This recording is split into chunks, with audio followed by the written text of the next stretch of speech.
হযরত শাহজালাল আন্তর্জাতিক বিমানবন্দরে কি কারণে আগুন লেগেছিল 15 নভেম্বরের মধ্যেই তা জানাবে তদন্তে গঠিত কোর কমিটি। দেশীয় বিশেষজ্ঞদের পাশাপাশি তুরস্কের একটি টিমও কিছু স্যাম্পল নিয়েছে বলেও জানান কমিটির প্রধান স্বরাষ্ট্র সচিব নাসিমুল গনি। তিনি জানান, কার্গো ভিলেজে থাকা কিছু অস্ত্র আগুনে ক্ষতিগ্রস্ত হয়েছে, খোয়া যায়নি।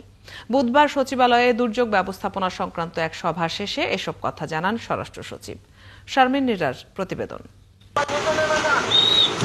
গত 18 অক্টোবর হযরত শাহজালাল আন্তর্জাতিক বিমানবন্দরে পুড়ে যায় কার্গো ভিলেজ। আগুন 27 ঘন্টার চেষ্টায় নেভায় ফায়ার সার্ভিস। জাতীয় সম্পদের ক্ষয়ক্ষতি নিয়ে নানা সমালোচনা হয়। আগুন লাগার প্রকৃত কারণ বের করতে স্বরাষ্ট্র সচিবকে প্রধান করে তদন্ত কমিটি গঠন করে সরকার। পাশাপাশি তুরস্কের একটি বিশেষজ্ঞ দলও নমুনা সংগ্রহ করেছে, জানান দুর্যোগ ব্যবস্থাপনা উপদেষ্টা।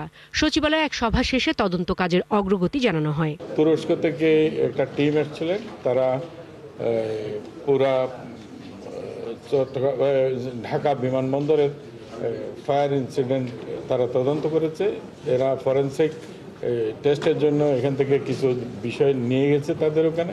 অন্যান্য কেপিআইগুলোতে যাতে এই ধরনের ইনসিডেন্ট রোকা যায় তার জন্য পর্যাপ্ত ব্যবস্থা সরকারের পক্ষ থেকে নেওয়া হয়েছে। কোর কমিটির 5 নভেম্বর প্রতিবেদন জমা দেওয়ার কথা ছিল, তবে কাজ শেষ না হয় কমিটিকে বাড়তি সময় দেওয়া হয়েছে বলে জানান স্বরাষ্ট্র সচিব। আমরা আশা করছি যে অ্যানাদার উইক বা 15 ডেজের মধ্যে আমাদের পার্ট কমপ্লিট হয়ে যাবে। আমাদের এটা বিশাল একটা বড় তদন্ত হয়েছে, কারণ থরো তদন্ত করতে আমাদেরকে বলা হয়েছিল। নভেম্বরের মাঝামাঝি চেষ্টা করবো আমরা, মাঝামাঝি মধ্যে। আজকে তো কত তারিখ?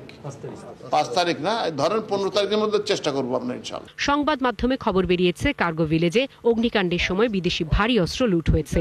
কারা এসব অস্ত্র এনেছে তা নিয়েও চলছে আলোচনা। তবে স্বরাষ্ট্র সচিবের দাবি, কিছু প্রতিষ্ঠানের চাহিদার ভিত্তিতে অস্ত্রগুলো আনা হয়েছিল। অ্যাডভার্টাইজমেন্ট করা হয় যে আমরা পিস্তল কিনবো, তো অ্যাডভার্টাইজমেন্ট করলে কোম্পানিগুলো স্যাম্পল নিয়ে আসে। সেই স্যাম্পলগুলো অনেক সময় আসে ওখানে থাকে, আর ওরা রিলিজই করে না, তার মধ্যে টেন্ডারের কাজ শেষ হয়ে গেছে, পড়ে আছে ওখানটায়। এগুলোর এক্স্যাক্টলি ডিটেলসগুলো আমি বলতে পারবো না, কারণ ওটা বিশাল। দেশের গুরুত্বপূর্ণ স্থাপনাগুলো সুরক্ষায় তদন্ত কমিটি বেশ কিছু সুপারিশ করবে বলছে সংশ্লিষ্টরা। আমরা মেসেজটা পুরো একবারেই দেই।